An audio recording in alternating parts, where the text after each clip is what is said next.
ميلود شوش رئيس جمعية المغاربة ضحايا التعسف من الجزائر، ومن المنظمين الجمعيات المنظمة والداعية لهذه المسيرة الاحتجاجية ضد الادعاءات الباطلة ديال السيد الأمين العام للأمم المتحدة.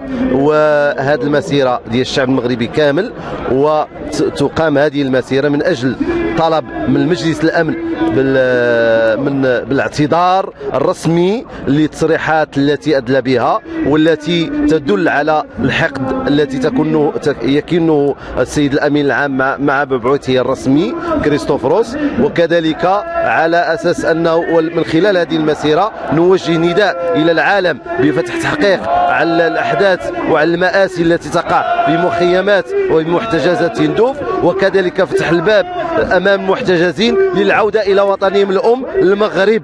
فالصحراء صحراء مغربية، والمغرب في صحرائه والصحراء في مغرب. السلام عليكم الإخوة الكرام. هذه الوقفة كانت دعت لها 4 تنظيمات اللي هما جمعية ديال منظمة حنواح الدولية، والمركز ديال OED ديال الدراسات والأبحاث، وجمعية جمعية المغاربة ضحايا الطرد التعسفي.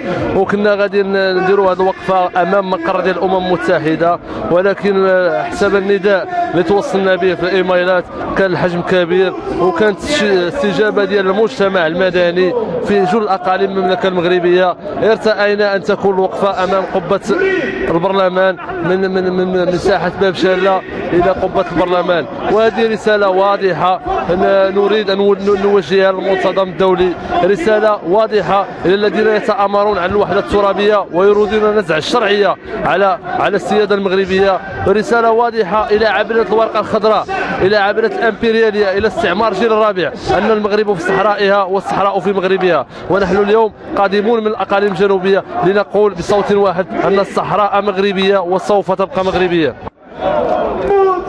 بسم الله الرحمن الرحيم. عن جمعية المغاربة ضحايا الطرد التعسفي من الجزائر، وجمعية أو الفيدرالية لجمعيات الحكمة والتنمية بالأقاليم الشرقية للمغرب بطبيعة الحال. الجمعيتان تدينان بطبيعة الحال هذا الطرح وهذا التدخل السافر في السيادة المغربية على أراضيه من طرف أمين عام للأمم المتحدة الذي من المفروض عليه أن يأخذ الحياد التام فيما يتعلق بهذه القضية، ولكن هذا يفضح الممارسات التي تكنها الدولة الجزائرية بالخصوص للشعب المغربي، ومن خلال